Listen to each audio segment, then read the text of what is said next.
أشهد أن محمد رسول الله۔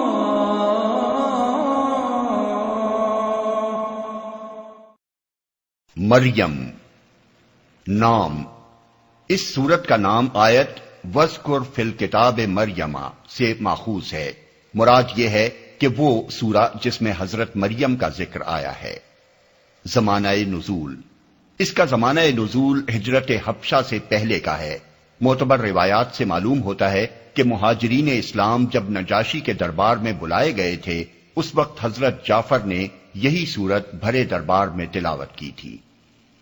تاریخی پس منظر، جس دور میں یہ سورہ نازل ہوئی اس کے حالات کی طرف ہم کسی حد تک سورہ کہف کے دیباچے میں اشارہ کر چکے ہیں، لیکن وہ مختصر اشارہ اس سورے کو اور اس دور کی دوسری سورتوں کو سمجھنے کے لیے کافی نہیں ہے، اس لیے ہم ذرا اس وقت کے حالات زیادہ تفصیل کے ساتھ بیان کرتے ہیں۔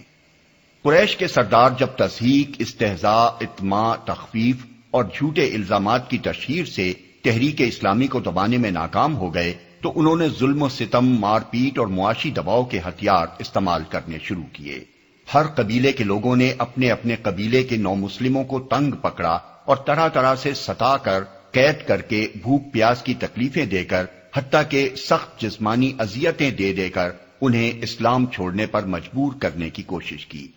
اس سلسلے میں خصوصیت کے ساتھ غریب لوگ اور وہ غلام اور موالی جو قریش والوں کے تحت زیر دست کی حیثیت سے رہتے تھے بری طرح پیسے گئے، مثلا بلال، عامر بن فہیرہ، ام ابیس، زنیرہ، عمار بن یاسر اور ان کے والدین وغیرہ۔ ان لوگوں کو مار مار کر ادموا کر دیا جاتا، بھوکا پیاسا بند رکھا جاتا، مکے کی تپتی ہوئی ریت پر چلچلاتی دھوپ میں لٹا دیا جاتا اور سینے پر بھاری پتھر رکھ کر گھنٹوں تڑپایا جاتا۔ جو لوگ پیشہ ور تھے ان سے کام لے لیا جاتا اور اجرت ادا کرنے میں پریشان کیا جاتا۔ چنانچہ صحیحین میں حضرت خباب بن ارت کی یہ روایت بھی موجود ہے کہ میں مکے میں لوہار کا کام کرتا تھا، مجھ سے آس بن وائل نے کام لیا، پھر جب میں اس سے اجرت لینے گیا تو اس نے کہا میں تیری اجرت نہ دوں گا جب تک تو محمد کا انکار نہ کرے۔ اسی طرح جو لوگ تجارت کرتے تھے ان کے کاروبار کو برباد کرنے کے لیے کوششیں کی جاتی، اور جو معاشرے میں کچھ عزت کا مقام رکھتے تھے ان کو ہر طریقے سے ذلیل و رسوا کیا جاتا۔ اسی زمانے کا حال بیان کرتے ہوئے حضرت خباب کہتے ہیں کہ ایک روز نبی صلی اللہ علیہ وسلم کعبے کے سائے میں تشریف فرما تھے۔ میں نے آپ کی خدمت میں حاضر ہو کر عرض کیا، یا رسول اللہ، اب تو ظلم کی حد ہو گئی ہے، آپ خدا سے دعا نہیں فرماتے؟ یہ سن کر آپ کا چہرہ مبارک تمتما اٹھا اور آپ نے فرمایا، تم سے پہلے جو اہل ایمان تھے ان پر اس سے زیادہ مظالم ہو چکے ہیں۔ ان کی ہڈیوں پر لوہے کی کنگیاں کھینچی جاتی تھیں، ان کے سروں پر رکھ کر آرے چلائے جاتے تھے، پھر بھی وہ اپنے دین سے نہ پھرتے تھے۔ یقین جانو کہ اللہ اس کام کو پورا کر کے رہے گا، یہاں تک کہ ایک وقت وہ آئے گا کہ ایک آدمی صنعاء سے حضر موت تک بے کھٹ کے سفر کرے گا اور اللہ کے سوا اس کو کسی کا خوف نہ ہوگا، مگر تم لوگ جلد بازی کرتے ہو۔ یہ حالات جب ناقابل برداشت حد تک پہنچ گئے تو رجب 45 عام الفیل 5 نبوی میں حضور نے اپنے اصحاب سے فرمایا کہ اچھا ہو کہ تم لوگ نکل کر حبش چلے جاؤ، وہاں ایک ایسا بادشاہ ہے جس کے ہاں کسی پر ظلم نہیں ہوتا اور وہ بھلائی کی سرزمین ہے، جب تک اللہ تمہاری اس مصیبت کو رفع کرنے کی کوئی صورت پیدا کرے تم لوگ وہاں ٹھہرے رہو۔ اس ارشاد کی بنا پر پہلے 11 مردوں اور 4 خواتین نے حبش کی راہ لی۔ قریش کے لوگوں نے ساحل تک ان کا پیچھا کیا، مگر خوش قسمتی سے شعیبہ کی بندرگاہ پر ان کو بروقت حبش کے لیے کشتی مل گئی اور وہ گرفتار ہونے سے بچ گئے۔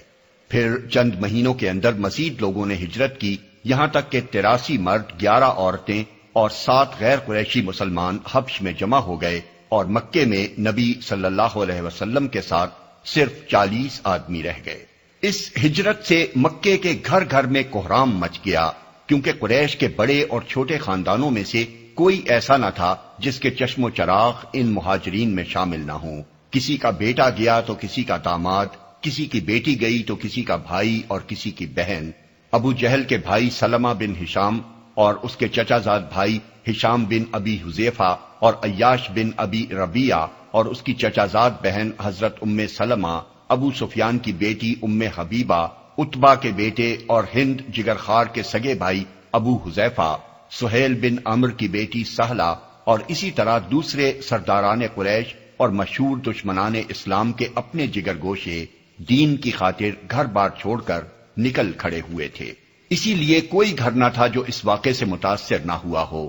بعض لوگ اس کی وجہ سے اسلام دشمنی میں پہلے سے زیادہ سخت ہو گئے اور بعض کے دلوں پر اس کا اثر ایسا ہوا کہ آخر کار وہ مسلمان ہو کر رہے۔ چنانچہ حضرت عمر کی اسلام دشمنی پر پہلی چوٹ اسی واقعے سے لگی۔ ان کی ایک قریبی رشتہ دار لیلہ بنت حسمہ بیان کرتی ہیں، میں ہجرت کے لیے اپنا سامان باندھ رہی تھی اور میرے شوہر عامر بن ربیعہ کسی کام سے باہر گئے ہوئے تھے۔ اتنے میں عمر آئے اور کھڑے ہو کر میری مشغولیت کو دیکھتے رہے۔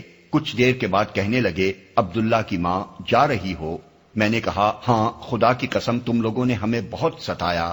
خدا کی زمین کھلی پڑی ہے، اب ہم کسی ایسی جگہ چلے جائیں گے جہاں خدا ہمیں چین دے۔ یہ سن کر عمر کے چہرے پر رقت کے ایسے آثار طاری ہوئے جو میں نے کبھی ان پر نہ دیکھے تھے، اور وہ بس یہ کہہ کر نکل گئے کہ خدا تمہارے ساتھ ہو۔ ہجرت کے بعد قریش کے سردار سر جوڑ کر بیٹھے اور انہوں نے طے کیا کہ عبداللہ بن ابی ربیعہ، ابو جہل کے ماں جائے بھائی، اور عامر بن عاص کو بہت سے قیمتی تحائف کے ساتھ حبش بھیجا جائے، اور یہ لوگ کسی نہ کسی طرح نجاشی کو اس بات پر راضی کریں کہ وہ ان مہاجرین کو مکہ واپس بھیج دے۔ ام المومنین حضرت ام سلمہ نے، جو خود مہاجرین حبشہ میں شامل تھیں، یہ واقعہ بڑی تفصیل کے ساتھ بیان کیا ہے۔ وہ فرماتی ہیں کہ قریش کے یہ دونوں ماہر سیاست سفیر ہمارے تعاقب میں حبش پہنچے۔ پہلے انہوں نے نجاشی کے آیان سلطنت میں خوب ہدیے تقسیم کر کے سب کو اس بات پر راضی کر لیا کہ وہ مہاجرین کو واپس کرنے کے لیے نجاشی پر بالاتفاق زور دیں گے۔ پھر نجاشی سے ملے اور اس کو بیش قیمت نذرانہ دینے کے بعد کہا کہ ہمارے شہر کے چند نادان لونڈے بھاگ کر آپ کے ہاں آ گئے ہیں اور قوم کے اشراف نے ہمیں آپ کے پاس ان کی واپسی کی درخواست کرنے کے لیے بھیجا ہے۔ یہ لڑکے ہمارے دین سے نکل گئے ہیں اور آپ کے دین میں بھی داخل نہیں ہوئے ہیں، بلکہ انہوں نے ایک نرالا دین نکال لیا ہے۔ ان کا کلام ختم ہوتے ہی اہل دربار ہر طرف سے بولنے لگے کہ ایسے لوگوں کو ضرور واپس کر دینا چاہیے، ان کی قوم کے لوگ زیادہ جانتے ہیں کہ ان میں کیا عیب ہے، انہیں رکھنا ٹھیک نہیں ہے۔ مگر نجاشی نے بگڑ کر کہا کہ اس طرح تو میں انہیں حوالے نہیں کروں گا۔ جن لوگوں نے دوسرے ملک کو چھوڑ کر میرے ملک پر اعتماد کیا اور یہاں پناہ لینے کے لیے آئے، ان سے میں بے وفائی نہیں کر سکتا۔ پہلے میں انہیں بلا کر تحقیق کروں گا کہ یہ لوگ ان کے بارے میں جو کچھ کہتے ہیں اس کی حقیقت کیا ہے۔ چنانچہ نجاشی نے اصحاب رسول اللہ صلی اللہ علیہ وسلم کو اپنے دربار میں بلا بھیجا۔ نجاشی کا پیغام پا کر سب مہاجرین جمع ہوئے اور انہوں نے باہم مشورہ کیا کہ بادشاہ کے سامنے کیا کہنا ہے۔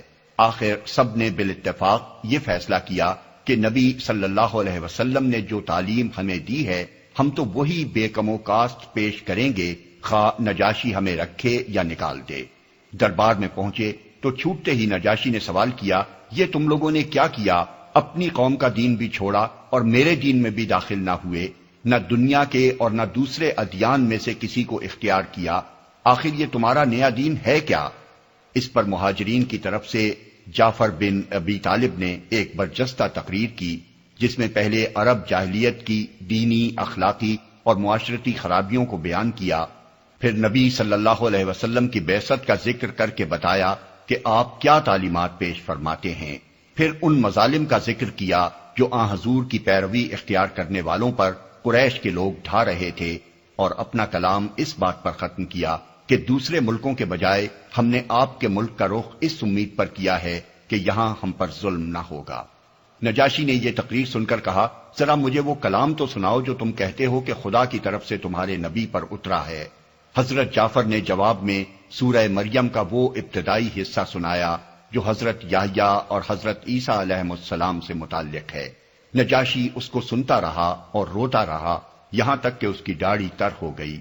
جب حضرت جعفر نے تلاوت ختم کی تو اس نے کہا، یقیناً یہ کلام اور جو کچھ عیسیٰ لائے تھے دونوں ایک ہی سرچشمے سے نکلے ہیں۔ خدا کی قسم میں تمہیں ان لوگوں کے حوالے نہ کروں گا۔ دوسرے روز عمرو بن العاص نے نجاشی سے کہا، ذرا ان لوگوں سے بلا کر یہ تو پوچھئے کہ عیسیٰ بن مریم کے بارے میں ان کا عقیدہ کیا ہے۔ یہ لوگ ان کے متعلق ایک بڑی بات کہتے ہیں۔ نجاشی نے پھر مہاجرین کو بلا بھیجا۔ مہاجرین کو پہلے ہی عمر کی چال کا علم ہو چکا تھا۔ انہوں نے جمع ہو کر پھر مشورہ کیا کہ اگر نجاشی نے عیسیٰ علیہ السلام کے بارے میں سوال کیا تو کیا جواب دو گے؟ موقع بڑا نازک تھا اور سب اس سے پریشان تھے، مگر پھر بھی اصحاب رسول اللہ نے یہی فیصلہ کیا کہ جو کچھ ہوتا ہے ہو جائے، ہم تو وہی بات کہیں گے جو اللہ نے فرمائی اور اللہ کے رسول نے سکھائی۔ چنانچہ جب یہ لوگ دربار میں گئے اور نجاشی نے عمرو بن الاس کا پیش کردہ سوال ان کے سامنے دہرایا تو جعفر بن ابی طالب نے اٹھ کر بلا تأمل کہا کہ وہ اللہ کے بندے اور اس کے رسول ہیں اور اس کی طرف سے ایک روح اور ایک کلمہ ہیں جسے اللہ نے کماری مریم پر القاء کیا۔ نجاشی نے سن کر ایک تنکا زمین سے اٹھایا اور کہا، خدا کی قسم جو کچھ تم نے کہا ہے عیسیٰ اس سے اس تنکے کے برابر بھی زیادہ نہیں تھے۔ اس کے بعد نجاشی نے قریش کے بھیجے ہوئے تمام ہدیے یہ کہہ کر واپس کر دیے کہ میں رشوت نہیں لیتا، اور مہاجرین سے کہا کہ تم بالکل اطمینان کے ساتھ رہو۔ موضوع اور مضمون۔ اس تاریخی پس منظر کو نگاہ میں رکھ کر جب ہم اس سورے کو دیکھتے ہیں تو اس میں اولین بات نمایاں ہو کر ہمارے سامنے یہ آتی ہے کہ اگرچہ مسلمان ایک مظلوم پناہ گزین گروہ کی حیثیت سے اپنا وطن چھوڑ کر دوسرے ملک میں جا رہے تھے، مگر اس حالت میں بھی اللہ تعالیٰ نے ان کو دین کے معاملے میں ذرہ برابر مداہنت کرنے کی تعلیم نہ دی، بلکہ چلتے وقت زاد راہ کے طور پر یہ سورہ ان کے ساتھ کی تاکہ عیسائیوں کے ملک میں عیسیٰ علیہ السلام کی بالکل صحیح حیثیت پیش کریں اور ان کے ابن اللہ ہونے کا صاف صاف انکار کر دیں۔ پہلے دو رکوعوں میں حضرت یحییٰ اور عیسیٰ کا قصہ سنانے کے بعد پھر تیسرے رکوع میں حالات زمانہ کی مناسبت سے حضرت ابراہیم کا قصہ سنایا گیا ہے، کیونکہ ایسے ہی حالات میں وہ بھی اپنے باپ اور خاندان اور اہل ملک کے ظلم سے تنگ آ کر وطن سے نکل کھڑے ہوئے تھے۔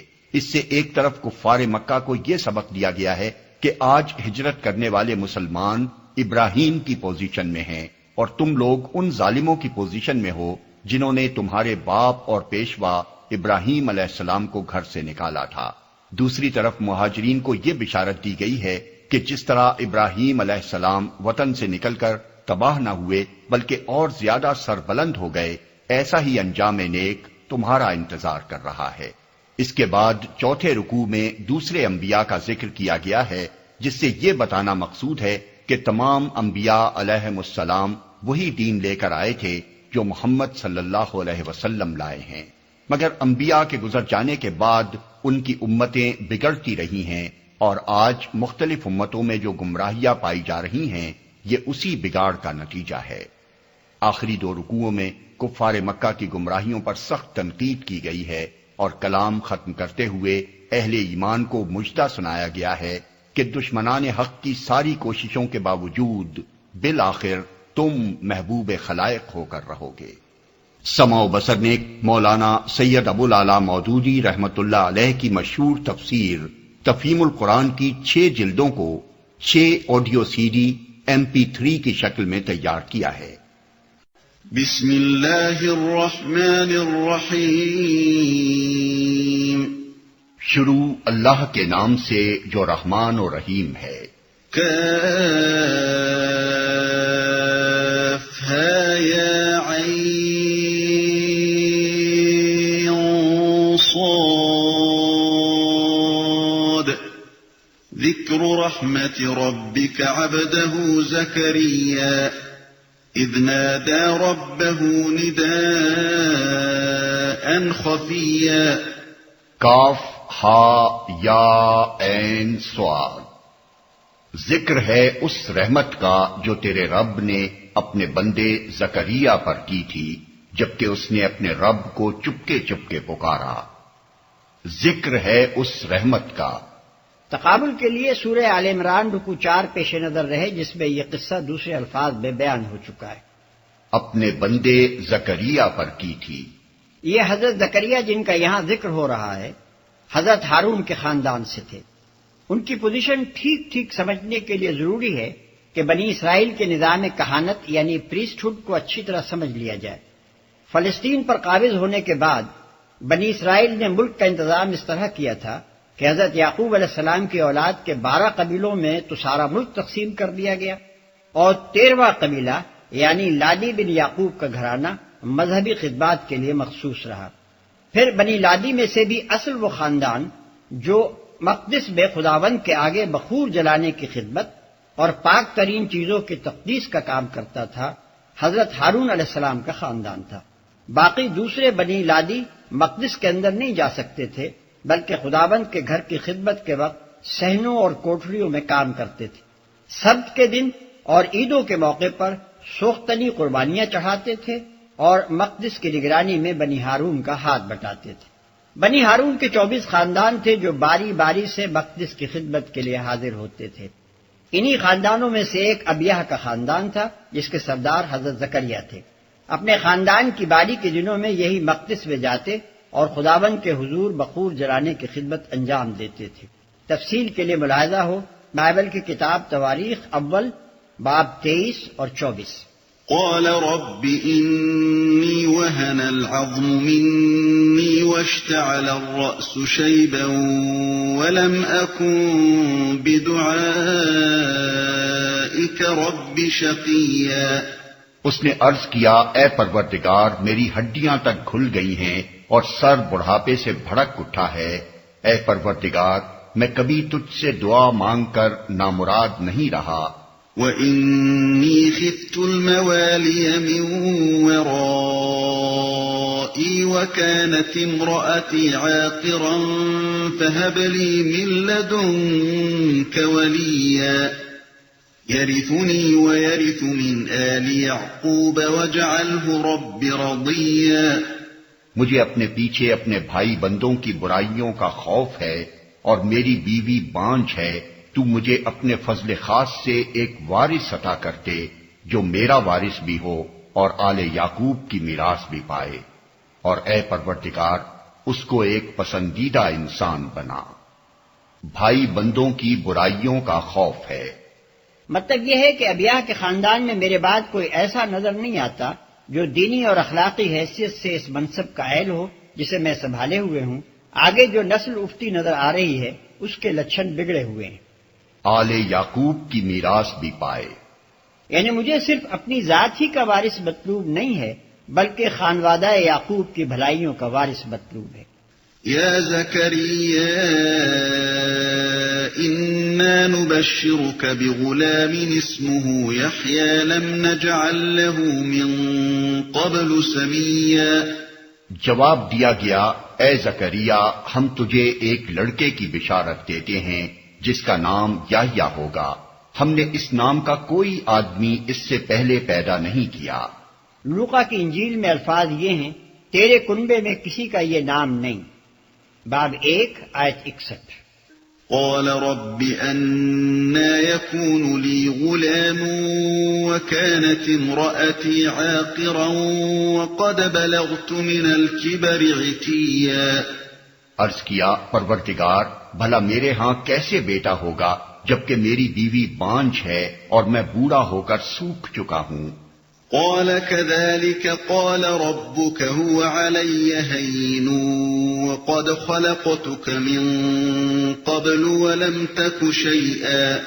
جواب ملا، ایسا ہی ہوگا، تیرا رب فرماتا ہے کہ یہ تو میرے لیے ایک ذرا سی بات ہے، آخر اس سے پہلے میں تجھے پیدا کر چکا ہوں جبکہ تو کوئی چیز نہ تھا۔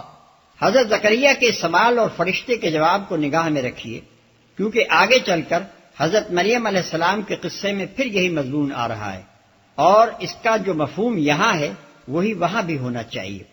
حضرت زکریا نے کہا، میں بوڑھا ہوں اور میری بیوی بانجھ ہے، میرے ہاں لڑکا کیسے ہو سکتا ہے؟ فرشتے نے جواب دیا کہ ایسا ہی ہوگا، یعنی تیرے بڑھاپے اور تیری بیوی کے بانجھ ہونے کے باوجود تیرے ہاں لڑکا ہوگا۔ اور پھر اس نے اللہ کی قدرت کا حوالہ دیا کہ جس خدا نے تجھے نیست سے ہست کیا، اس کی قدرت سے یہ بات بعید نہیں ہے کہ تجھ جیسے شیخ فانی سے ایک ایسی عورت کے ہاں اولاد پیدا کرے جو عمر بھر بانجھ رہی ہے۔ قال رب اجعل لي آية قال آيتك ألا تكلم الناس 3 ليال سويا۔ زکریا نے کہا، پروردگار، میرے لیے کوئی نشانی مقرر کر دے۔ فرمایا، تیرے لیے نشانی یہ ہے کہ تو پے ہم 3 دن لوگوں سے بات نہ کر سکے۔ فخرج على قومه من المحراب فأوحى إليهم أن سبحوا بكرة وعشيا۔ چنانچہ وہ محراب سے نکل کر اپنی قوم کے سامنے آیا اور اس نے اشارے سے ان کو ہدایت کی کہ صبح و شام تسبیح کرو۔ اس واقعے کی جو تفصیلات لوقا کی انجیل میں بیان ہوئی ہیں انہیں ہم یہاں نقل کر دیتے ہیں تاکہ لوگوں کے سامنے قرآن کی روایت کے ساتھ مسیحی روایت بھی رہے۔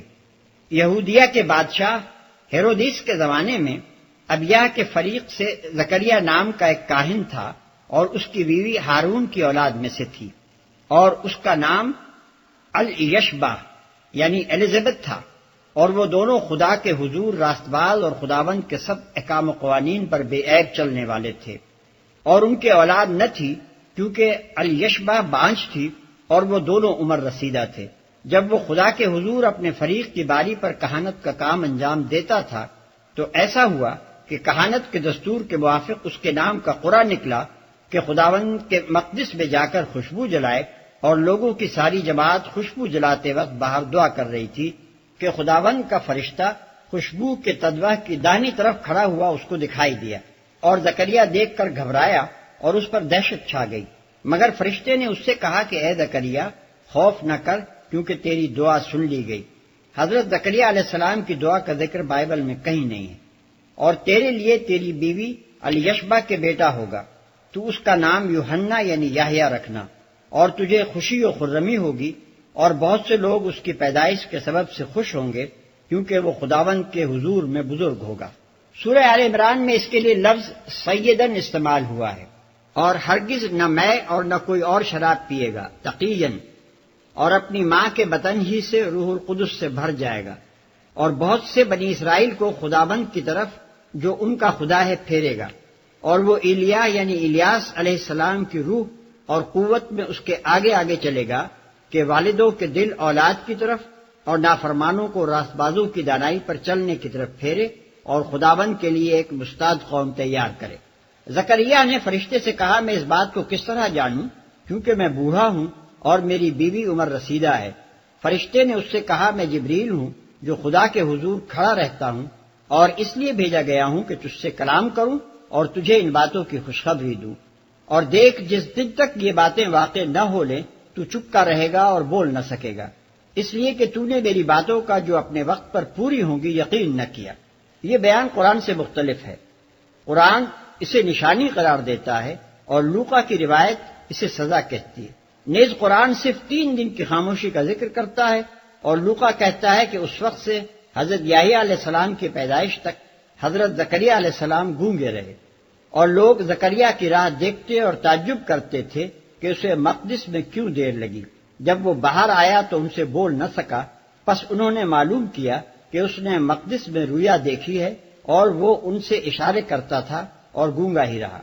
لوقا باب 1 آیت 5-22۔ يا يحيى خذ الكتاب بقوة وآتيناه الحكم صبيا وحنانا من لدنا وزكاة وكان تقيا وبرا بوالديه ولم يكن جبارا عصيا۔ اے یحییٰ کتاب الہی کو مضبوط تھام لے، ہم نے اسے بچپن ہی میں حکم سے نوازا اور اپنی طرف سے اس کو نرم دلی اور پاکیزگی عطا کی، اور وہ بڑا پرہیزگار اور اپنے والدین کا حق شناس تھا، وہ جبار نہ تھا اور نہ نافرمان۔ کتاب الہی کو مضبوط تھام لے۔ بیچ میں یہ تفصیل چھوڑ دی گئی ہے کہ اس فرمان الہی کے مطابق حضرت یحییٰ علیہ السلام پیدا ہوئے اور جوانی کی عمر کو پہنچے۔ اب یہ بتایا جا رہا ہے کہ جب وہ سن رشد کو پہنچے تو کیا کام ان سے لیا گیا۔ یہاں صرف ایک فقرے میں اس مشن کو بیان کر دیا گیا ہے جو منصب نبوت پر معمور کرتے وقت ان کے سپرد کیا گیا تھا، یعنی وہ تورات پر مضبوطی کے ساتھ قائم ہوں اور بنی اسرائیل کو اس پر قائم کرنے کی کوشش کریں۔ حکم یعنی قوت فیصلہ، قوت اجتہاد، تفقہ فی الدین، معاملات میں صحیح رائے قائم کرنے کی صلاحیت اور اللہ کی طرف سے معاملات میں فیصلہ دینے کا اختیار۔ نرم دلی.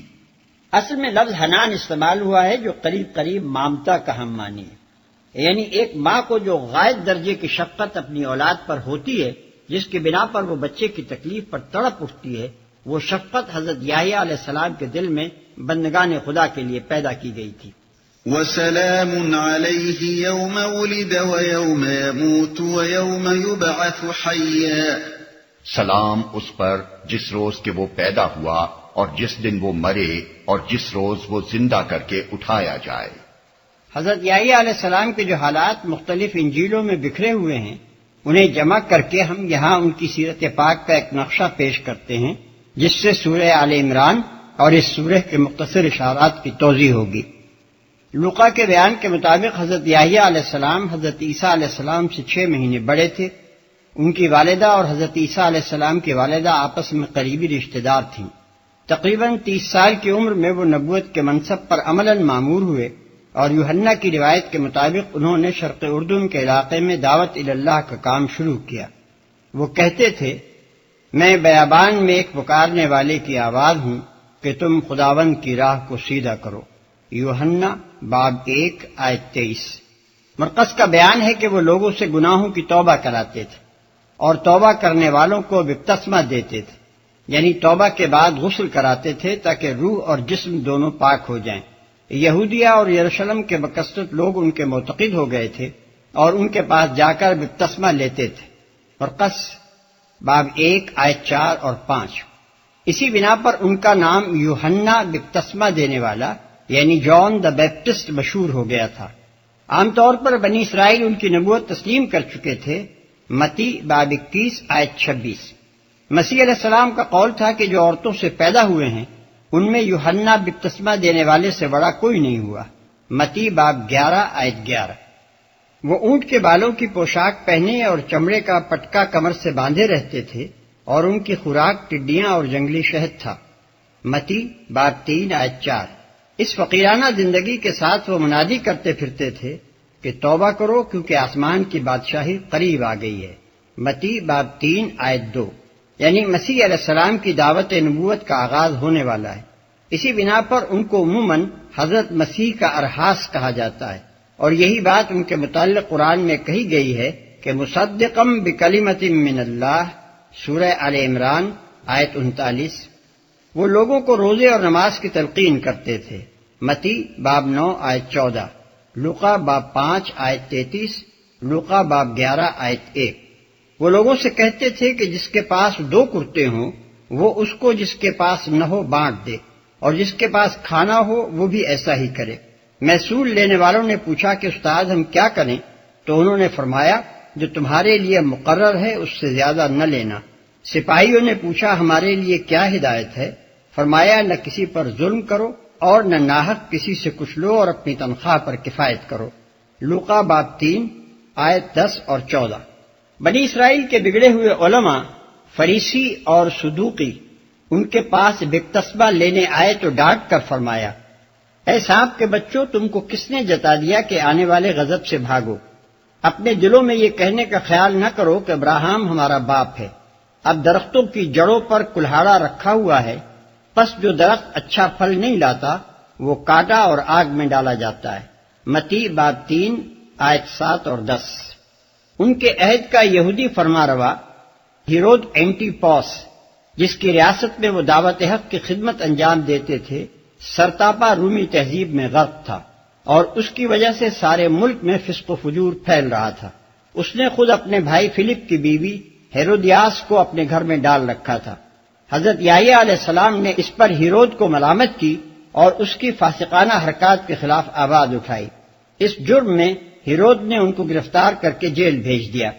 تاہم وہ ان کو ایک مقدس اور راست باز آدمی جان کر ان کا احترام بھی کرتا تھا اور پبلک میں ان کے غیر معمولی اثر سے ڈرتا بھی تھا. لیکن ہیرودیاس یہ سمجھتی تھی کہ یحییٰ علیہ السلام جو اخلاقی روح قوم میں پھونک رہے ہیں وہ لوگوں کی نگاہ میں اس جیسی عورتوں کو ذلیل کیے دے رہی ہے، اس لیے وہ ان کی جان کے در پہ ہو گئی. آخرکار ہیرود کی سالگرہ کے جشن میں اس نے وہ موقع پا لیا جس کی وہ طاق میں تھی. جشن کے دربار میں اس کی بیٹی نے خوب رقص کیا، جس پر خوش ہو کر ہیرود نے کہا مانگ کیا مانگتی ہے؟ بیٹی نے اپنی فاحشہ ماں سے پوچھا کہ کیا مانگوں؟ ماں نے کہا کہ یحییٰ کا سر مانگ لے۔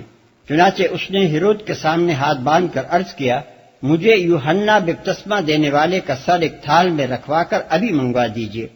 ہیرود یہ سن کر بہت غمگین ہوا، مگر محبوبہ کی بیٹی کا تقاضا کیسے رد کر سکتا تھا؟ اس نے فوراً قید خانے سے یحییٰ علیہ السلام کا سر کٹوا کر منگوایا اور ایک تھال میں رکھوا کر رقاصہ کی نظر کر دیا۔ متی باب 14 آیت 3 اور 12، مرقس باب 6 آیت 17 اور 29، لوقا باب 3 آیت 19 اور 20۔ واذكر في الكتاب مريم إذ انتبذت من أهلها مكانا شرقيا فاتخذت من دونهم حجابا فأرسلنا إليها روحنا فتمثل لها بشرا سويا۔ اور اے محمد اس کتاب میں مریم کا حال بیان کرو جبکہ وہ اپنے لوگوں سے الگ ہو کر شرقی جانب گوشہ نشین ہو گئی تھی اور پردہ ڈال کر ان سے چھپ بیٹھی تھی۔ اس حالت میں ہم نے اس کے پاس اپنی روح کو یعنی فرشتے کو بھیجا اور وہ اس کے سامنے ایک پورے انسان کی شکل میں نمودار ہو گیا، ان سے چھپ بیٹھی تھی۔ سورہ آل عمران میں یہ بتایا جا چکا ہے کہ حضرت مریم علیہ السلام کی والدہ نے اپنی مانی ہوئی نظر کے مطابق ان کو بیت المقدس میں عبادت کے لیے بٹھا دیا تھا، اور حضرت زکریا نے ان کی حفاظت و کفالت اپنے ذمے لے لی تھی۔ وہاں یہ ذکر بھی گزر چکا ہے کہ حضرت مریم بیت المقدس کی ایک محراب میں معتکف ہو گئی تھیں۔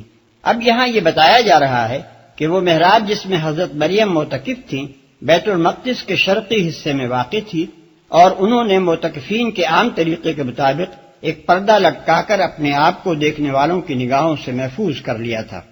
جن لوگوں نے محض بائبل کی موافقت کی خاطر مکاناً شرقین سے مراد ناصرہ لیا ہے، انہوں نے غلطی کی ہے، کیونکہ ناصرہ یروشلم کے شمال میں ہے نہ کہ مشرق میں۔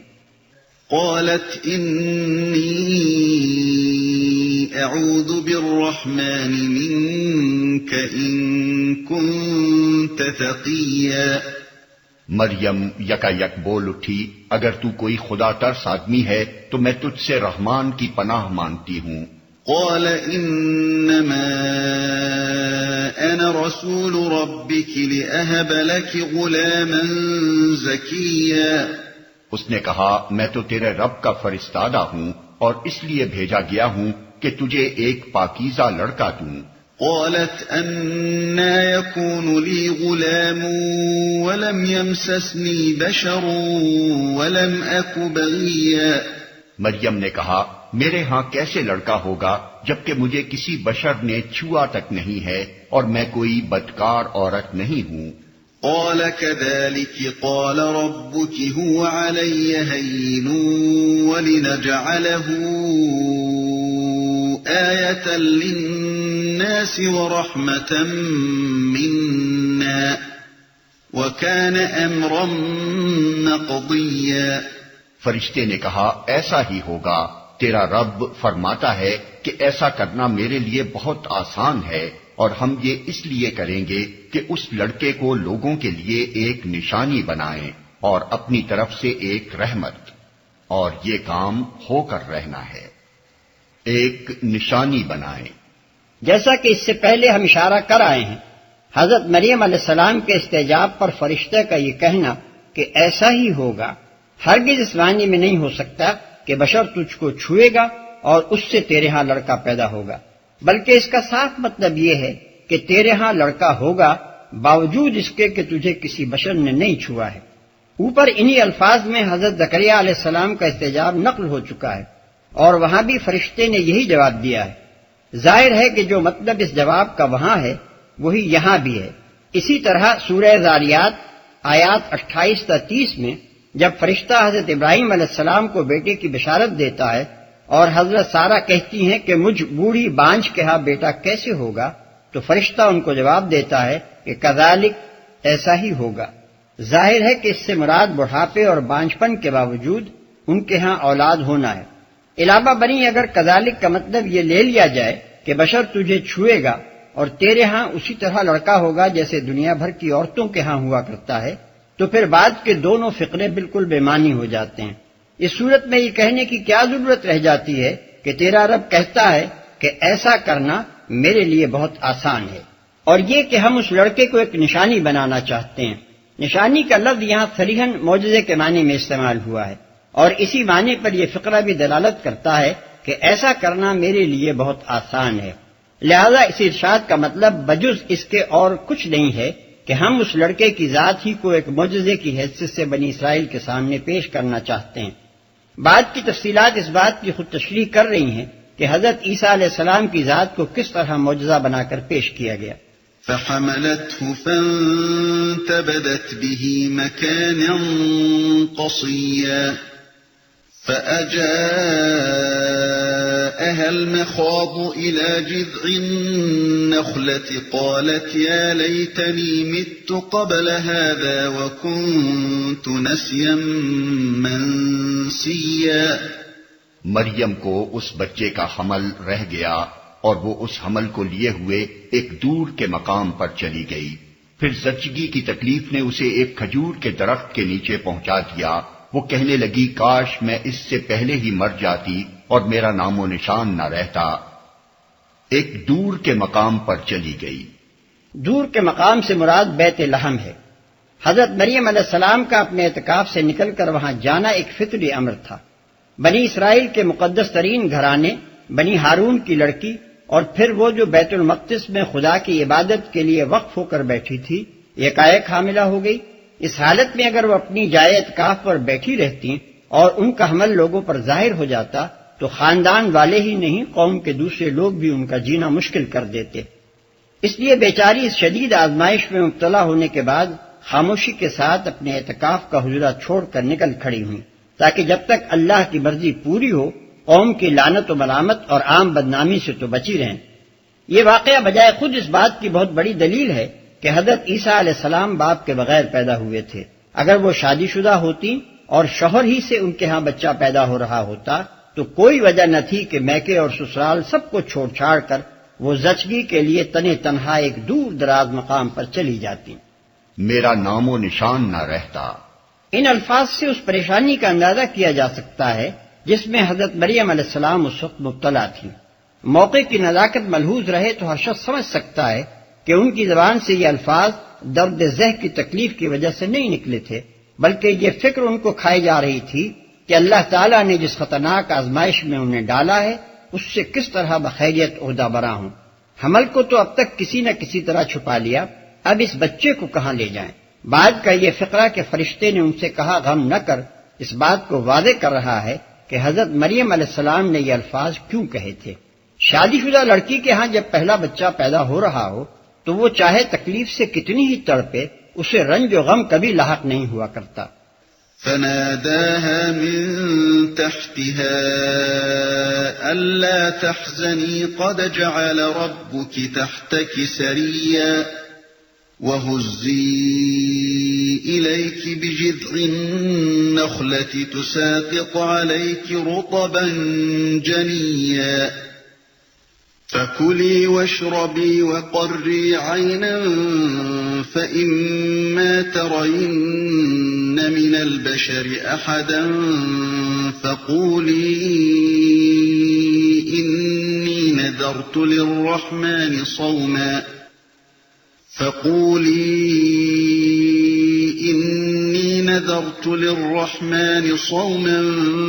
فلن أكلم اليوم إنسيا۔ فرشتے نے پائنتی سے اس کو پکار کر کہا غم نہ کر، تیرے رب نے تیرے نیچے ایک چشمہ رواں کر دیا ہے، اور تو ذرا اس درخت کے تنے کو ہلا، تیرے اوپر تر و تازہ کھجوریں ٹپک پڑیں گی، بس تو کھا اور پی اور اپنی آنکھیں ٹھنڈی کر۔ پھر اگر کوئی آدمی تجھے نظر آئے تو اس سے کہہ دے کہ میں نے رحمان کے لیے روزے کی نذر مانی ہے، اس لیے آج میں کسی سے نہ بولوں گی۔ مطلب یہ ہے کہ بچے کے معاملے میں تجھے کچھ بولنے کی ضرورت نہیں، اس کی پیدائش پر جو کوئی بھی معترض ہو اس کا جواب اب ہمارے ذمے ہے۔ واضح رہے کہ بنی اسرائیل میں چپ کا روزہ رکھنے کا طریقہ رائج تھا۔ یہ الفاظ بھی صاف بتا رہے ہیں کہ حضرت مریم علیہ السلام کو اصل پریشانی کیا تھی۔ نیز یہ امر بھی قابل غور ہے کہ شادی شدہ لڑکی کے ہاں پہلوٹی کا بچہ اگر دنیا کے معروف طریقے پر پیدا ہو تو آخر اسے چپ کر روزہ رکھنے کی کیا ضرورت پیش آ سکتی ہے؟ فأتت به قومها تحمله قالوا يا مريم لقد جئت شيئا فريا. پھر وہ اس بچے کو لیے ہوئے اپنی قوم میں آئی. لوگ کہنے لگے اے مریم یہ تو نے بڑا پاپ کر ڈالا. يا أخت هارون ما كان أبوك امرأ سوء وما كانت أمك بغيا. اے ہارون کی بہن نہ تیرا باپ کوئی برا آدمی تھا اور نہ تیری ماں ہی کوئی بدکار عورت تھی. اے ہارون کی بہن. ان الفاظ کے دو مفہوم ہو سکتے ہیں. ایک یہ کہ انہیں ظاہری معنی میں لیا جائے اور یہ سمجھا جائے کہ حضرت مریم علیہ السلام کا کوئی بھائی ہارون نامی ہو. دوسرے یہ کہ عربی محاورے کے مطابق اختہ ہارون کے معنی ہارون کے خاندان کی لڑکی لیے جائیں، کیونکہ عربی میں یہ ایک معروف طرز بیان ہے. مثلا قبیلہ مضر کے آدمی کو یا اخا مضر، اے مضر کے بھائی، اور قبیلہ ہمدان کے آدمی کو یا اخا ہمدان، یعنی اے ہمدان کے بھائی کہہ کر پکارتے ہیں. پہلے معنی کے حق میں دلیل ترجیح یہ ہے کہ بعض روایات میں خود نبی صلی اللہ علیہ وسلم سے یہ معنی منقول ہوئے ہیں، اور دوسرے معنی کی تائید میں دلیل یہ ہے کہ موقع و محل اس معنی کا تقاضا کرتا ہے، کیونکہ اس واقعے سے قوم میں جو ہیجان برپا ہوا تھا اس کی وجہ بظاہر یہ نہیں معلوم ہوتی کہ ہارون نامی ایک گمنام شخص کی کنواری بہن گود میں بچہ لیے ہوئے آئی تھی، بلکہ جس چیز نے لوگوں کا ایک ہجوم حضرت مریم علیہ السلام کے گرد جمع کر دیا تھا وہ یہی ہو سکتی تھی کہ بنی اسرائیل کے مقدس ترین گھرانے خانوادہ ہارون کی ایک لڑکی اس حالت میں پائی گئی. اگرچہ ایک حدیث مرفوع کی موجودگی میں کوئی دوسری تعویل اصولاً قابل لحاظ نہیں ہو سکتی، لیکن مسلم، نسائی اور ترمذی وغیرہ میں یہ حدیث جن الفاظ میں نقل ہوئی ہے اس سے یہ مطلب نہیں نکلتا کہ ان الفاظ کے معنی لازماً ہارون کی بہن ہی ہیں. مغیرہ بن شعبہ کی روایت میں جو کچھ بیان ہوا ہے وہ یہ ہے کہ نجران کے عیسائیوں نے حضرت مغیرہ رضی اللہ عنہ کے سامنے یہ اعتراض پیش کیا کہ قرآن میں حضرت مریم کو ہارون کی بہن کہا گیا ہے، حالانکہ حضرت ہارون ان سے سینکڑوں برس پہلے گزر چکے تھے. حضرت مغیرہ رضی اللہ تعالی عنہ ان کے اس اعتراض کا جواب نہ دے سکے اور انہوں نے آ کر نبی صلی اللہ علیہ وسلم کے سامنے یہ ماجرا عرض کیا. اس پر حضور صلی اللہ علیہ وسلم نے فرمایا کہ تم نے یہ جواب کیوں نہ دے دیا کہ بنی اسرائیل اپنے نام انبیاء اور صلحاء کے نام پر رکھتے تھے. حضور صلی اللہ علیہ وسلم کے اس ارشاد سے صرف یہ بات نکلتی ہے کہ لاجواب ہونے کے بجائے یہ جواب دے کر اعتراض رفع کیا جا سکتا تھا. نہ تیری ماں ہی کوئی بدکار عورت تھی. جو لوگ حضرت عیسیٰ علیہ السلام کی معجزانہ پیدائش کے منکر ہیں وہ آخر اس بات کی کیا معقول توجیہ کر سکتے ہیں کہ حضرت مریم کے بچہ لیے ہوئے آنے پر قوم کیوں چڑھ کر آئی اور ان پر یہ تان اور ملامت کی بوچھاڑ اس نے کیوں کی؟ فأشارت إليه قالوا كيف نكلم من كان في المهد صبيا. مریم نے بچے کی طرف اشارہ کر دیا. لوگوں نے کہا ہم اس سے کیا بات کریں جو گہوارے میں پڑا ہوا ایک بچہ ہے. قرآن کی معنوی تحریف کرنے والوں نے اس آیت کا یہ مطلب لیا ہے کہ ہم اس سے کیا بات کریں جو کل کا بچہ ہے، یعنی ان کے نزدیک یہ گفتگو حضرت عیسیٰ علیہ السلام کی جوانی کے زمانے میں ہوئی اور بنی اسرائیل کے بڑے بوڑھوں نے کہا کہ بھلا اس لڑکے سے کیا بات کریں جو کل ہمارے سامنے گہوارے میں پڑا ہوا تھا. مگر جو شخص موقع و محل اور سیاق و سباق پر کچھ بھی غور کرے گا وہ محسوس کر لے گا کہ یہ محض ایک محمل تعویل ہے جو معجزے سے بچنے کے لیے کی گئی ہے، اور کچھ نہیں تو ظالموں نے یہی سوچا ہوتا کہ جس بات پر اعتراض کرنے کے لیے وہ لوگ آئے تھے وہ تو بچے کی پیدائش کے وقت پیش آئی تھی، نہ کہ اس کے جوان ہونے کے وقت. علاوہ بری سورہ آل عمران کی آیت 46 اور سورہ مائدہ کی آیت 110 دونوں اس بات کی قطعی صراحت کرتی ہیں کہ حضرت عیسیٰ علیہ السلام نے یہ کلام جوانی میں نہیں بلکہ گہوارے میں ایک نوزائیدہ بچے کی حیثیت ہی سے کیا تھا. پہلی آیت میں فرشتہ حضرت مریم علیہ السلام کو بیٹے کی بشارت دیتے ہوئے کہتا ہے کہ وہ لوگوں سے گہوارے میں بھی بات کرے گا اور جوان ہو کر بھی. دوسری آیت میں اللہ تعالیٰ خود حضرت عیسیٰ علیہ السلام سے فرماتا ہے کہ تو لوگوں سے گہوارے میں بھی بات کرتا تھا اور جوانی میں بھی. قال إني عبد الله آتاني الكتاب وجعلني نبيا. وجعلني مباركا أينما كنت وأوصاني بالصلاة والزكاة ما دمت حيا وبرا بوالدتي ولم يجعلني جبارا شقيا. بچہ بول اٹھا، میں اللہ کا بندہ ہوں، اس نے مجھے کتاب دی اور نبی بنایا اور بابرکت کیا جہاں بھی میں رہوں، اور نماز اور زکوٰۃ کی پابندی کا حکم دیا جب تک میں زندہ رہوں، اور اپنی والدہ کا حق ادا کرنے والا بنایا، اور مجھ کو جبار اور شقی نہیں بنایا، اپنی والدہ کا حق ادا کرنے والا بنایا. یہ نہیں فرمایا کہ والدین کا حق ادا کرنے والا، صرف والدہ کا حق ادا کرنے والا فرمایا ہے. یہ بھی اس بات کی دلیل ہے کہ حضرت عیسیٰ علیہ السلام کا باپ کوئی نہ تھا، اور اسی کی ایک سری دلیل یہ ہے کہ قرآن میں ہر جگہ ان کو عیسیٰ ابن مریم کہا گیا ہے. والسلام علی یوم ولدت ویوم اموت ویوم ابعث حیا. سلام ہے مجھ پر جب کہ میں پیدا ہوا اور جب کہ میں مروں اور جب کہ زندہ کر کے اٹھایا جاؤں. یہ ہے وہ نشانی جو حضرت عیسیٰ علیہ السلام کی ذات میں بنی اسرائیل کے سامنے پیش کی گئی. اللہ تعالیٰ بنی اسرائیل کو ان کی مسلسل بدکرداریوں پر عبرتناک سزا دینے سے پہلے ان پر حجت تمام کرنا چاہتا تھا. اس کے لیے اس نے یہ تدبیر فرمائی کہ بنی ہارون کی ایک ایسی زاہدہ و عابدہ لڑکی کو جو بیت المقدس میں معتکف اور حضرت زکریا کے زیر تربیت تھی، دوشیزگی کی حالت میں حاملہ کر دیا، تاکہ جب وہ بچہ لیے ہوئے آئے تو ساری قوم میں ہیجان برپا ہو جائے اور لوگوں کی توجہات یکلخت اس پر مرکوز ہو جائیں. پھر اس تدبیر کے نتیجے میں جب ایک ہجوم حضرت مریم علیہ السلام پر ٹوٹ پڑا تو اللہ تعالیٰ نے اس نوزائیدہ بچے سے کلام کرایا، تاکہ جب یہی بچہ بڑا ہو کر نبوت کے منصب پر سرفراز ہو تو قوم میں ہزاروں آدمی اس امر کی شہادت دینے والے موجود رہیں کہ اس کی شخصیت میں وہ اللہ تعالیٰ کا ایک حیرت انگیز معجزہ دیکھ چکے ہیں. اس پر بھی جب یہ قوم اس کی نبوت کا انکار کرے اور اس کی پیروی قبول کرنے کے بجائے اسے مجرم بنا کر صلیب پر چڑھانے کی کوشش کرے تو پھر اس کو ایسی عبرتناک سزا دی جائے جو دنیا میں کسی قوم کو نہیں دی گئی. ذلك عيسى ابن مريم قول الحق الذي فيه يمترون. یہ ہے عیسیٰ ابن مریم اور یہ ہے اس کے بارے میں وہ سچی بات جس میں لوگ شک کر رہے ہیں. ما كان لله أن يتخذ من ولد سبحانه إذا قضى أمرا فإنما يقول له كن فيكون. اللہ کا یہ کام نہیں ہے کہ وہ کسی کو بیٹا بنائے، وہ پاک ذات ہے، وہ جب کسی بات کا فیصلہ کرتا ہے تو کہتا ہے کہ ہو جا اور بس وہ ہو جاتی ہے.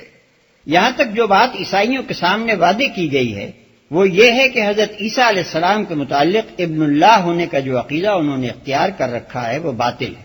جس طرح ایک معجزے سے حضرت یحییٰ علیہ السلام کی پیدائش نے ان کو خدا کا بیٹا نہیں بنا دیا، اسی طرح ایک دوسرے معجزے سے حضرت عیسیٰ علیہ السلام کی پیدائش بھی کوئی ایسی چیز نہیں ہے جس کی بنا پر انہیں خدا کا بیٹا قرار دے دیا جائے.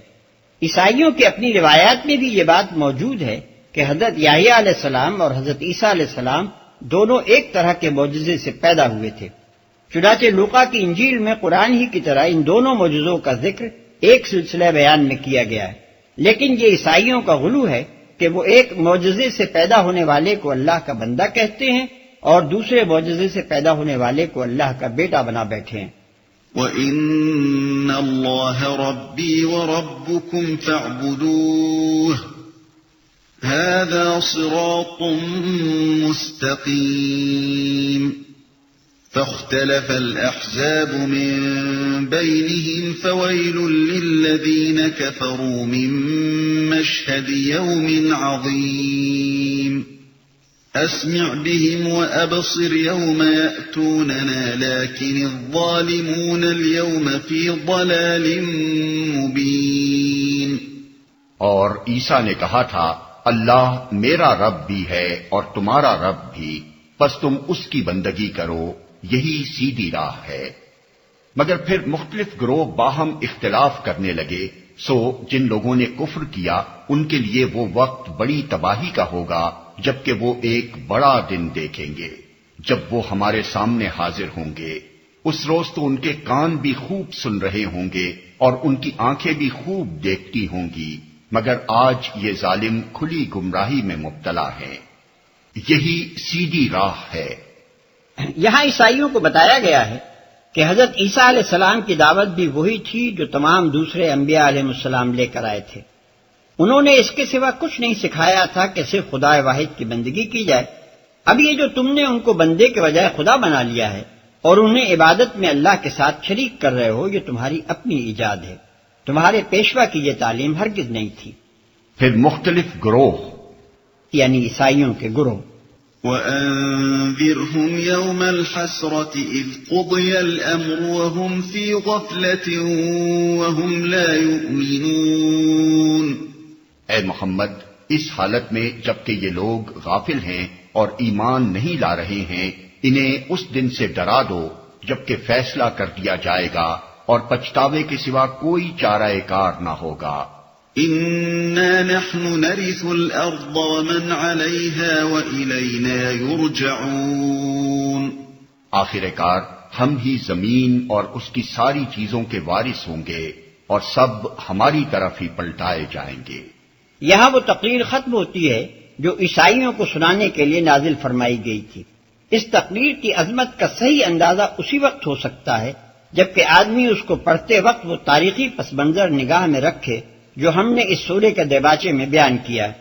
یہ تقریر اس موقع پر نازل ہوئی تھی جبکہ مکے کے مظلوم مسلمان ایک عیسائی سلطنت میں پناہ لینے کے لیے جا رہے تھے، اور اس غرض کے لیے نازل کی گئی تھی کہ جب وہاں مسیح کے متعلق اسلامی عقائد کا سوال چھڑے تو یہ سرکاری بیان عیسائیوں کو سنا دیا جائے. اس سے بڑھ کر اور کیا ثبوت اس امر کا ہو سکتا ہے کہ اسلام نے مسلمانوں کو کسی حال میں بھی حق و صداقت کے معاملے میں مداہنت برتنا نہیں سکھایا ہے. پھر وہ سچے مسلمان جو حبش کی طرف ہجرت کر کے گئے تھے، ان کی قوت ایمانی بھی حیرت انگیز ہے کہ انہوں نے عین دربار شاہی میں ایسے نازک موقع پر اٹھ کر یہ تقریر سنا دی جبکہ نجاشی کے تمام اہل دربار رشوت کھا کر انہیں ان کے دشمنوں کے سپرد کر دینے پر تل گئے تھے.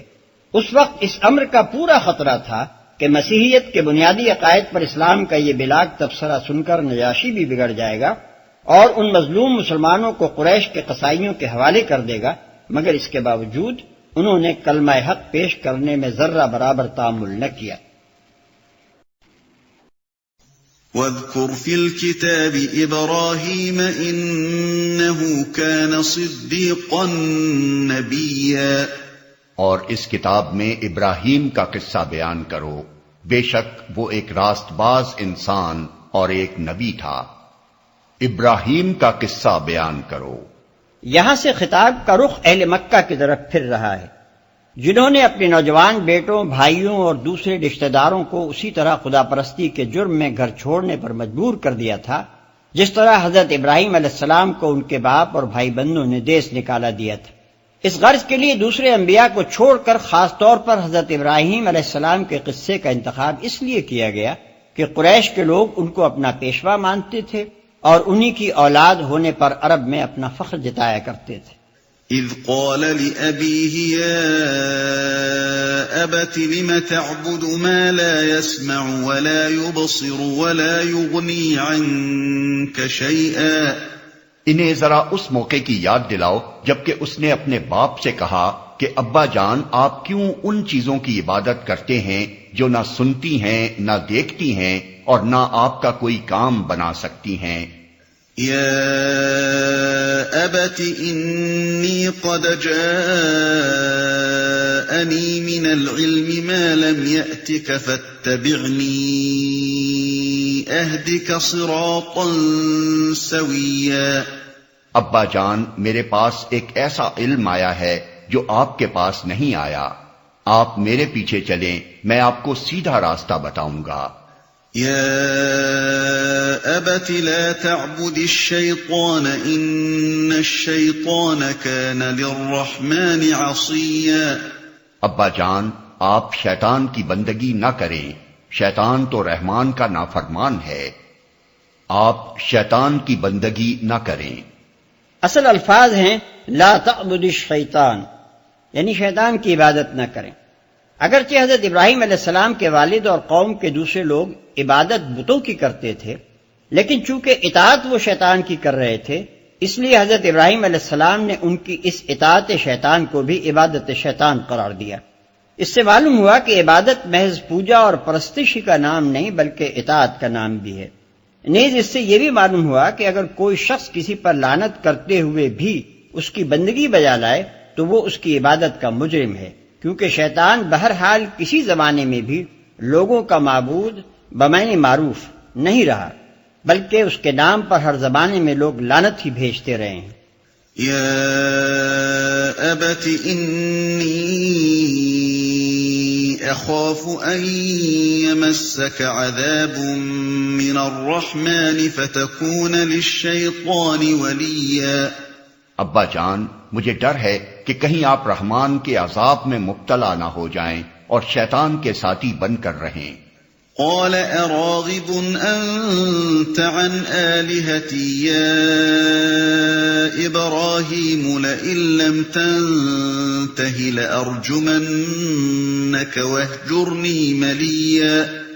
باپ نے کہا، ابراہیم کیا تو میرے معبودوں سے پھر گیا ہے؟ اگر تو باز نہ آیا تو میں تجھے سنگسار کر دوں گا، بس تو ہمیشہ کے لیے مجھ سے الگ ہو جا۔ قال سلام عليك سأستغفر لك ربي إنه كان بي حفيا۔ ابراہیم نے کہا، سلام ہے آپ کو، میں اپنے رب سے دعا کروں گا کہ آپ کو معاف کر دے، میرا رب مجھ پر بڑا ہی مہربان ہے۔ وَأَعْتَزِلُكُمْ وَمَا تَدْعُونَ مِن دُونِ اللَّهِ وَأَدْعُو رَبِّي عَسَىٰ أَلَّا أَكُونَ بِدُعَاءِ رَبِّي شَقِيًّا۔ میں آپ لوگوں کو بھی چھوڑتا ہوں اور ان ہستیوں کو بھی جنہیں آپ لوگ خدا کو چھوڑ کر پکارا کرتے ہیں، میں تو اپنے رب ہی کو پکاروں گا، امید ہے کہ میں اپنے رب کو پکار کے نامراد نہ رہوں گا۔ فَلَمَّا اعْتَزَلَهُمْ وَمَا يَعْبُدُونَ مِن دُونِ اللَّهِ وَهَبْنَا لَهُ إِسْحَاقَ وَيَعْقُوبَ وَكُلًّا جَعَلْنَا نَبِيًّا وَوَهَبْنَا لَهُم مِّن رَّحْمَتِنَا وَجَعَلْنَا لَهُمْ لِسَانَ صِدْقٍ عَلِيًّا۔ پس جب وہ ان لوگوں سے اور ان کے معبودان غیر اللہ سے جدا ہو گیا تو ہم نے اس کو اسحاق اور یعقوب جیسی اولاد دی اور ہر ایک کو نبی بنایا اور ان کو اپنی رحمت سے نوازا اور ان کو سچی ناموری عطا کی۔ یہ حرف تسلی ہے ان مہاجرین کے لیے جو گھروں سے نکلنے پر مجبور ہوئے تھے۔ ان کو بتایا جا رہا ہے کہ جس طرح ابراہیم علیہ السلام اپنے خاندان سے کٹ کر برباد نہ ہوئے بلکہ الٹے سربلند و سرفراز ہو کر رہے، اسی طرح تم بھی برباد نہ ہوگے بلکہ وہ عزت پاؤ گے جس کا تصور بھی جاہلیت میں پڑے ہوئے کفار قریش نہیں کر سکتے۔ وَاذْكُرْ فِي الْكِتَابِ مُوسَىٰ إِنَّهُ كَانَ مُخْلَصًا وَكَانَ رَسُولًا نَبِيًّا۔ اور ذکر کرو اس کتاب میں موسیٰ کا، وہ ایک چیدہ شخص تھا اور رسول نبی تھا۔ وہ ایک چیدہ شخص تھا۔ اصل میں لفظ مخلص استعمال ہوا ہے جس کے معنی ہے خالص کیا ہوا۔ مطلب یہ ہے کہ حضرت موسیٰ علیہ السلام ایک ایسے شخص تھے جن کو اللہ تعالیٰ نے خالص اپنا کر لیا تھا۔ اور رسول نبی تھا۔ رسول کے معنی ہے فرستادہ، بھیجا ہوا۔ اس معنی کے لحاظ سے عربی زبان میں قاصد، پیغامبر، ایلچی اور سفیر کے لیے یہ لفظ استعمال کیا جاتا ہے، اور قرآن میں یہ لفظ یا تو ان ملائکہ کے لیے استعمال ہوا ہے جو اللہ تعالیٰ کی طرف سے کسی کار خاص پر بھیجے جاتے ہیں، یا پھر ان انسانوں کو اسلام سے موسوم کیا گیا ہے جنہیں اللہ تعالیٰ نے خلق کی طرف اپنا پیغام پہنچانے کے لیے مأمور فرمایا۔ نبی کے معنی میں اہل لغت کے درمیان اختلاف ہے۔ بعض اس کو لفظ نبا سے مشتق قرار دیتے ہیں جس کے معنی خبر کے ہیں، اور اس اصل کے لحاظ سے نبی کے معنی خبر دینے والے کے ہیں۔ بعض کے نزدیک اس کا مادہ نبو ہے یعنی رفعت اور بلندی، اور اس معنی کے لحاظ سے نبی کا مطلب ہے بلند مرتبہ اور عالی مقام۔ ازہری نے کسائی سے ایک تیسرا قول بھی نقل کیا ہے، اور وہ یہ ہے کہ یہ لفظ دراصل نبی ہے جس کے معنی طریق اور راستے کے ہیں، اور انبیاء کو نبی اس لیے کہا گیا ہے کہ وہ اللہ کی طرف جانے کا راستہ ہیں۔ پس کسی شخص کو رسول نبی کہنے کا مطلب یا تو عالی مقام پیغمبر ہے یا اللہ تعالیٰ کی طرف سے خبریں دینے والا پیغمبر، یا پھر وہ پیغمبر جو اللہ کا راستہ بتانے والا ہے۔ قرآن مجید میں یہ دونوں الفاظ بالعموم ہم معنی استعمال ہوئے ہیں، چنانچہ ہم دیکھتے ہیں کہ ایک ہی شخصیت کو کہیں صرف رسول کہا گیا ہے اور کہیں صرف نبی، اور کہیں رسول اور نبی ایک ساتھ۔ لیکن بعض مقامات پر رسول اور نبی کے الفاظ اس طرح بھی استعمال ہوئے ہیں جس سے ظاہر ہوتا ہے کہ ان دونوں میں مرتبے یا کام کی نوعیت کے لحاظ سے کوئی اصطلاحی فرق ہے۔ مثلا سورہ حج رکوع 7 میں فرمایا وَمَا أَرْسَلْنَا مِن قَبْلِكَ مِن رَّسُولٍ وَلَا نَبِيٍّ إِلَّا، ہم نے تم سے پہلے نہیں بھیجا کوئی رسول اور نہ نبی مگر۔ یہ الفاظ صاف ظاہر کرتے ہیں کہ رسول اور نبی دو الگ اصطلاحیں ہیں جن کے درمیان کوئی معنوی فرق ضرور ہے۔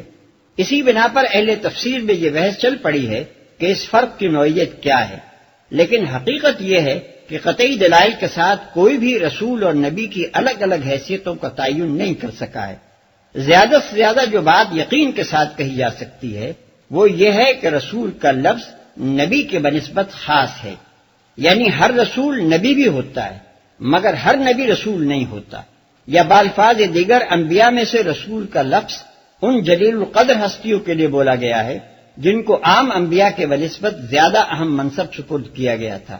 اسی کی تائید اس حدیث سے بھی ہوتی ہے جو امام احمد رحمۃ اللہ علیہ نے حضرت ابو امامہ رضی اللہ عنہ سے اور حاکم رحمۃ اللہ علیہ نے حضرت ابو ذر رضی اللہ عنہ سے نقل کی ہے کہ نبی صلی اللہ علیہ وسلم سے رسولوں کی تعداد پوچھی گئی تو آپ نے 313 یا 315 بتائی، اور انبیاء کی تعداد پوچھی گئی تو آپ نے 1,24,000 بتائی۔ اگرچہ اس حدیث کی سندیں ضعیف ہیں مگر کئی سندوں سے ایک بات کا نقل ہونا اس کے ضعف کو بڑی حد تک دور کر دیتا ہے۔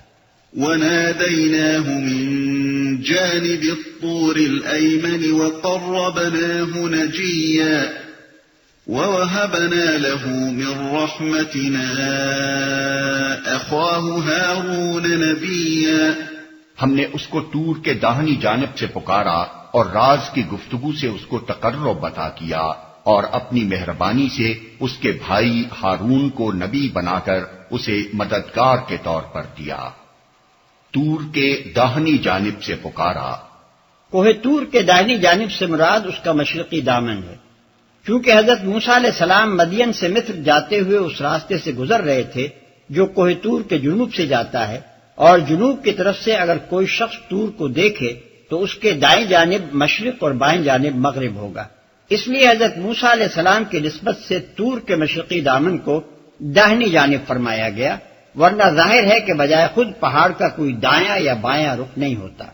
وَاذْكُرْ فِي الْكِتَابِ إِسْمَاعِيلَ إِنَّهُ كَانَ صَادِقَ الْوَعْدِ وَكَانَ رَسُولًا نَبِيًّا وَكَانَ يَأْمُرُ أَهْلَهُ بِالصَّلَاةِ وَالزَّكَاةِ وَكَانَ عِندَ رَبِّهِ مَرْضِيًّا۔ اور اس کتاب میں اسماعیل کا ذکر کرو، وہ وعدے کا سچا تھا اور رسول نبی تھا، وہ اپنے گھر والوں کو نماز اور زکوٰۃ کا حکم دیتا تھا اور اپنے رب کے نزدیک ایک پسندیدہ انسان تھا۔ وَاذْكُرْ فِي الْكِتَابِ إِدْرِيسَ إِنَّهُ كَانَ صِدِّيقًا نَبِيًّا وَرَفَعْنَاهُ مَكَانًا عَلِيًّا۔ اور اس کتاب میں ادریس کا ذکر کرو، وہ ایک راست باز انسان تھا اور ایک نبی تھا، اور اسے ہم نے بلند مقام پر اٹھایا تھا۔ اور اس کتاب میں ادریس کا ذکر کرو، حضرت ادریس علیہ السلام کے متعلق اختلاف ہے، بعض کے نزدیک وہ بنی اسرائیل میں سے کوئی نبی تھے، مگر اکثریت اس طرف گئی ہے کہ وہ حضرت نوح علیہ السلام سے بھی پہلے گزرے ہیں۔ نبی صلی اللہ علیہ وسلم سے کوئی صحیح حدیث ہم کو ایسی نہیں ملی جس سے ان کی شخصیت کے تعین میں کوئی مدد ملتی ہو۔ البتہ قرآن کا ایک اشارہ اس خیال کی تائید کرتا ہے کہ وہ حضرت نوح علیہ السلام سے متقدم ہیں، کیونکہ بعد والی آیت میں یہ فرمایا گیا ہے کہ یہ انبیاء جن کا ذکر اوپر گزرا ہے آدم علیہ السلام کی اولاد، نوح علیہ السلام کی اولاد، ابراہیم علیہ السلام کی اولاد اور اسرائیل علیہ السلام کی اولاد سے ہیں۔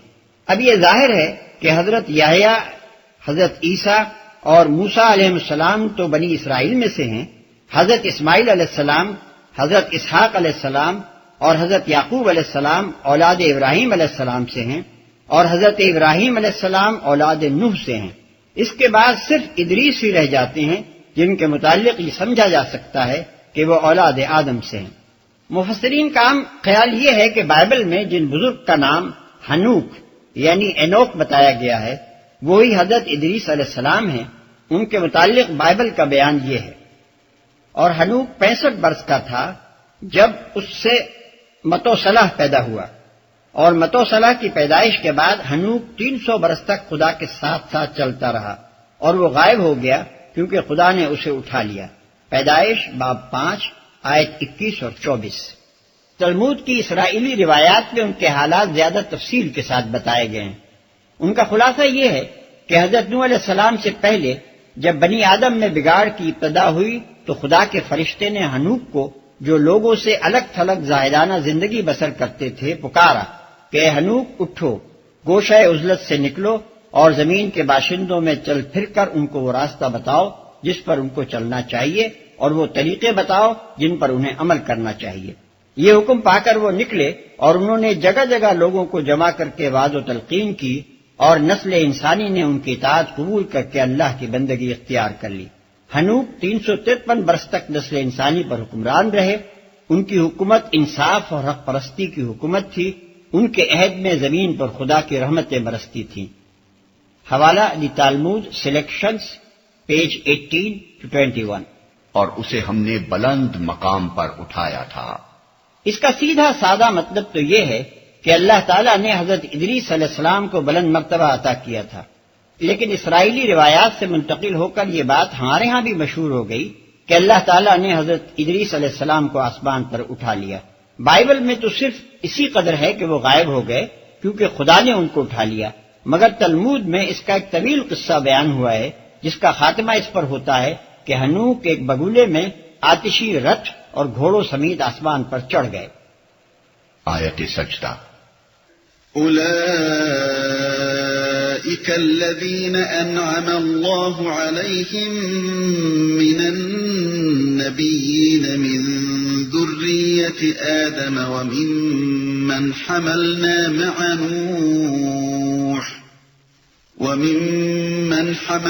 مع نوح ومن ذرية إبراهيم وإسرائيل وممن هدينا واجتبينا إذا تتلى عليهم آيات الرحمن خروا سجدا وبكيا۔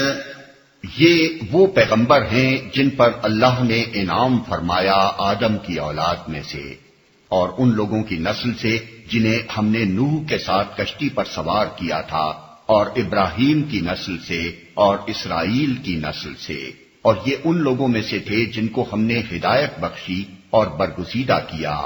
ان کا حال یہ تھا کہ جب رحمان کی آیات ان کو سنائی جاتی تو روتے ہوئے سجدے میں گر جاتے تھے۔ فخلف من بعدهم خلف اضاعوا الصلاة واتبعوا الشهوات فسوف يلقون غيا۔ پھر ان کے بعد وہ ناخلف لوگ ان کے جانشین ہوئے جنہوں نے نماز کو ضائع کیا اور خواہشات نفس کی پیروی کی، پس قریب ہے کہ وہ گمراہی کے انجام سے دوچار ہوں۔ جنہوں نے نماز کو ضائع کیا یعنی نماز پڑھنی چھوڑ دی یا نماز سے غفلت اور بے پرواہی برتنے لگے۔ یہ ہر امت کے زوال و انحطاط کا پہلا قدم ہے۔ نماز وہ اولین رابطہ ہے جو مومن کا زندہ اور عملی تعلق خدا کے ساتھ شب و روز جوڑے رکھتا ہے اور اسے خدا پرستی کے مرکز و محور سے بچھڑنے نہیں دیتا۔ یہ بندھن ٹوٹتے ہی آدمی خدا سے دور اور دور تر ہوتا چلا جاتا ہے، حتیٰ کہ عملی تعلق سے گزر کر اس کا خیالی تعلق بھی خدا کے ساتھ باقی نہیں رہتا۔ اسی لیے اللہ تعالیٰ نے یہاں یہ بات ایک قاعدہ کلیہ کے طور پر بیان فرمائی ہے کہ پچھلے تمام انبیاء کی امتوں کا بگاڑ نماز ضائع کرنے سے شروع ہوا ہے اور خواہشات نفس کی پیروی کی۔ یہ تعلق باللہ کی کمی اور اس کے فقدان کا لازمی نتیجہ ہے۔ نماز کی اجازت سے جب دل خدا کی یاد سے غافل رہنے لگے تو جوں جوں یہ غفلت بڑھتی گئی، خواہشات نفس کی بندگی میں بھی اضافہ ہوتا چلا گیا، یہاں تک کہ ان کے اخلاق اور معاملات کا ہر گوشہ احکام الہی کے بجائے اپنے من مانے طریقوں کا پابند ہو کر رہا۔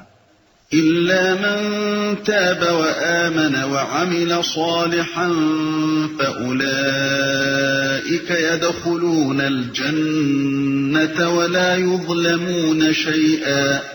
البتہ جو توبہ کر لیں اور ایمان لے آئیں اور نیک عملی اختیار کر لیں وہ جنت میں داخل ہوں گے اور ان کی ذرہ برابر حق تلفی نہ ہوگی۔ جنات عدن التي وعد الرحمن عباده بالغيب إنه كان وعده مأتيا۔ ان کے لیے ہمیشہ رہنے والی جنتیں ہیں جن کا رحمان نے اپنے بندوں سے در پردہ وعدہ کر رکھا ہے، اور یقیناً یہ وعدہ پورا ہو کر رہنا ہے، در پردہ وعدہ کر رکھا ہے، یعنی جس کا وعدہ رحمان نے اس حالت میں کیا ہے کہ وہ جنتیں ان کی نگاہ سے پوشیدہ ہیں۔ لا يسمعون فيها لغوا إلا سلاما ولهم رزقهم فيها بكرة وعشيا۔ وہاں وہ کوئی بےہودہ بات نہ سنیں گے، جو کچھ بھی سنیں گے ٹھیک ہی سنیں گے، اور ان کا رزق انہیں پیہم صبح و شام ملتا رہے گا، ٹھیک ہی سنیں گے۔ اصل میں لفظ سلام استعمال ہوا ہے جس کے معنی ہیں عیب اور نقص سے محفوظ۔ جنت میں جو نعمتیں انسان کو میسر ہوں گی ان میں سے ایک بڑی نعمت یہ ہوگی کہ وہاں کوئی بےہودہ اور فضول اور گندی بات سننے میں نہ آئے گی۔ وہاں کا پورا معاشرہ ایک ستھرا اور سنجیدہ اور پاکیزہ معاشرہ ہوگا جس کا ہر فرد سلیم متبع ہوگا۔ وہاں کے رہنے والوں کو غیبتوں اور گالیوں اور فحش گانوں اور دوسری بری آوازوں کی سماعت سے پوری نجات مل جائے گی۔ وہاں آدمی جو کچھ بھی سنے گا بھلی اور معقول اور بجا باتیں ہی سنے گا۔ اس نعمت کی قدر وہی شخص سمجھ سکتا ہے جو اس دنیا میں فی الواقع ایک پاکیزہ اور ستھرا ذوق رکھتا ہو، کیونکہ وہی یہ محسوس کر سکتا ہے کہ انسان کے لیے ایک ایسی گندی سوسائٹی میں رہنا کتنی بڑی مصیبت ہے جہاں کسی وقت بھی اس کے کان جھوٹ، غیبت، فتنہ و فساد، شرارت، گندگی اور شہوانیت کی بات اس سے محفوظ نہ ہو۔ تلك الجنة التي نورث من عبادنا من كان تقيا۔ یہ ہے وہ جنت جس کا وارث ہم اپنے بندوں میں سے اس کو بنائیں گے جو پرہیزگار رہا ہے۔ وما نتنزل إلا بأمر ربك له ما بين أيدينا وما خلفنا وما بين ذلك وما كان ربك نسيا۔ اے محمد، ہم تمہارے رب کے حکم کے بغیر نہیں اترا کرتے، جو کچھ ہمارے آگے ہے اور جو کچھ پیچھے ہے اور جو کچھ اس کے درمیان میں ہے، ہر چیز کا مالک وہی ہے اور تمہارا رب بھولنے والا نہیں ہے۔ اے محمد، یہ پورا پیراگراف ایک جملہ معترضہ ہے جو ایک سلسلہ کلام کو ختم کر کے دوسرا سلسلہ کلام شروع کرنے سے پہلے ارشاد ہوا ہے۔ انداز کلام صاحب بتا رہا ہے کہ یہ سورت بڑی دیر کے بعد ایسے زمانے میں نازل ہوئی ہے جبکہ نبی صلی اللہ علیہ وسلم اور آپ کے صحابہ بڑے اضطراب انگیز حالات سے گزر رہے ہیں۔ حضور صلی اللہ علیہ وسلم کو اور آپ کے صحابیوں کو ہر وقت وحی کا انتظار ہے تاکہ اس سے رہنمائی بھی ملے اور تسلی بھی حاصل ہو۔ جوں جوں وحی آنے میں دیر ہو رہی ہے اضطراب بڑھتا جاتا ہے۔ اس حالت میں جبریل علیہ السلام فرشتوں کے جھرمٹ میں تشریف لاتے ہیں۔ پہلے وہ فرمان سناتے ہیں جو موقع کی ضرورت کے لحاظ سے فوراً درکار تھا، پھر آگے بڑھنے سے پہلے اللہ تعالیٰ کے اشارے سے یہ چند کلمات اپنی طرف سے کہتے ہیں جن میں اتنی دیر تک اپنے حاضر نہ ہونے کی معذرت بھی ہے، اللہ تعالیٰ کی طرف سے حرف تسلی بھی اور ساتھ ساتھ صبر و ضبط کی تلقین بھی۔ یہ صرف کلام کی اندرونی شہادت ہی نہیں ہے بلکہ متعدد روایات بھی اس کی تصدیق کرتی ہیں جنہیں ابن جریر، ابن کثیر اور صاحب روح المعانی وغیرہ ہم نے اس آیت کی تفسیر میں نقل کیا ہے۔ رب السماوات والأرض وما بينهما فاعبده واصطبر لعبادته هل تعلم له سميا۔ وہ رب ہے آسمانوں کا اور زمین کا اور ان ساری چیزوں کا جو آسمان و زمین کے درمیان ہیں، بس تم اس کی بندگی کرو اور اسی کی بندگی پر ثابت قدم رہو۔ کیا ہے کوئی ہستی تمہارے علم میں اس کی ہم پایا؟ اسی کی بندگی پر ثابت قدم رہو، یعنی اس کی بندگی کے راستے پر مضبوطی کے ساتھ چلو، اور اس راہ میں جو مشکلات اور مصائب بھی پیش آئیں ان کا صبر کے ساتھ مقابلہ کرو۔ اگر اس کی طرف سے یاد فرمائی اور مدد اور تسلی میں کبھی دیر لگ جایا کرے تو اس پر گھبراؤ نہیں، ایک مطیع فرمان بندے کی طرح ہر حال میں اس کی مشیت پر راضی رہو اور پورے عزم کے ساتھ وہ خدمت انجام دیے چلے جاؤ جو ایک بندے اور رسول کی حیثیت سے تمہارے سپرد کی گئی۔ کیا ہے کوئی ہستی تمہارے علم میں اس کی ہم پایا؟ اصل میں لفظ سمیع استعمال ہوا ہے جس کے لغوی معنی ہم نام کے ہیں۔ مراد یہ کہ اللہ تو الہ ہے، کیا کوئی دوسرا الہ بھی تمہارے علم میں ہے؟ اگر نہیں ہے اور تم جانتے ہو کہ نہیں ہے تو پھر تمہارے لیے اس کے سوا اور راستہ ہی کون سا ہے کہ اس کی بندگی کرو اور اس کے حکم کے بندے بن کر رہو۔ وَيَقُولُ الْإِنسَانُ أَإِذَا مَا مِتُّ لَسَوْفَ أُخْرَجُ حَيًّا، انسان کہتا ہے کیا واقعی جب میں مر چکوں گا تو پھر زندہ کر کے نکال لایا جاؤں گا؟ أَوَلَا يَذْكُرُ الْإِنسَانُ أَنَّا خَلَقْنَاهُ مِن قَبْلُ وَلَمْ يَكُ شَيْئًا، کیا انسان کو یاد نہیں آتا کہ ہم پہلے اس کو پیدا کر چکے ہیں جبکہ وہ کچھ بھی نہ تھا؟ فَوَرَبِّكَ لَنَحْشُرَنَّهُمْ وَالشَّيَاطِينَ ثُمَّ لَنُحْضِرَنَّهُمْ حَوْلَ جَهَنَّمَ جِثِيًّا، تیرے رب کی قسم ہم ضرور ان سب کو اور ان کے ساتھ شیاطین کو بھی گھیر لائیں گے، پھر جہنم کے گرد لا کر انہیں گھٹنوں کے بل گرا دیں گے، ان کے ساتھ شیاطین کو بھی گھیر لائیں گے۔ یعنی ان شیاطین کو جن کے یہ چیلے بنے ہوئے ہیں اور جن کے سکھائے پڑھائے میں آ کر انہوں نے یہ سمجھ لیا ہے کہ زندگی جو کچھ بھی ہے بس یہی دنیا کی زندگی ہے، اس کے بعد کوئی دوسری زندگی نہیں جہاں ہمیں خدا کے سامنے حاضر ہونا اور اپنے اعمال کا حساب دینا ہو۔ ثم لننزعن من كل شيعة أيهم أشد على الرحمن عتيا ثم لنحن أعلم بالذين هم أولى بها صليا، پھر ہر گروہ میں سے ہر اس شخص کو چھانٹ لیں گے جو رحمان کے مقابلے میں زیادہ سرکش بنا ہوا تھا، پھر ہم یہ جانتے ہیں کہ ان میں سے کون سب سے بڑھ کر جہنم میں جھونکے جانے کا مستحق ہے، زیادہ سرکش بنا ہوا تھا، یعنی ہر باغی گروہ کا لیڈر۔ وَإِن مِّنكُمْ إِلَّا وَارِدُهَا كَانَ عَلَى رَبِّكَ حَتْمًا مَّقْضِيًّا، تم میں سے کوئی ایسا نہیں ہے جو جہنم پر وارد نہ ہو، یہ تو ایک طے شدہ بات ہے جسے پورا کرنا تیرے رب کا ذمہ ہے۔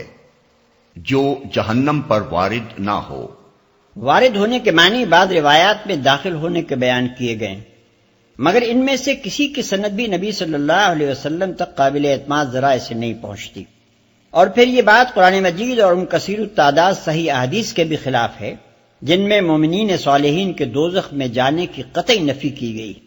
مزید برآں لغت میں بھی ورود کے معنی دخول کے نہیں ہیں، اس لیے اس کا صحیح مطلب یہی ہے کہ جہنم پر گزر تو سب کا ہوگا، مگر جیسا کہ بعد والی آیت بتا رہی ہے پرہیزگار لوگ اس سے بچا لیے جائیں گے اور ظالم اس میں جھونک دیے جائیں گے۔ ثم ننجي الذين اتقوا ونذر الظالمين فيها جثيا، پھر ہم ان لوگوں کو بچا لیں گے جو دنیا میں متقی تھے اور ظالموں کو اسی میں گرا ہوا چھوڑ دیں گے۔ وَإِذَا تُتْلَى عَلَيْهِمْ آيَاتُنَا بَيِّنَاتٍ قَالَ الَّذِينَ كَفَرُوا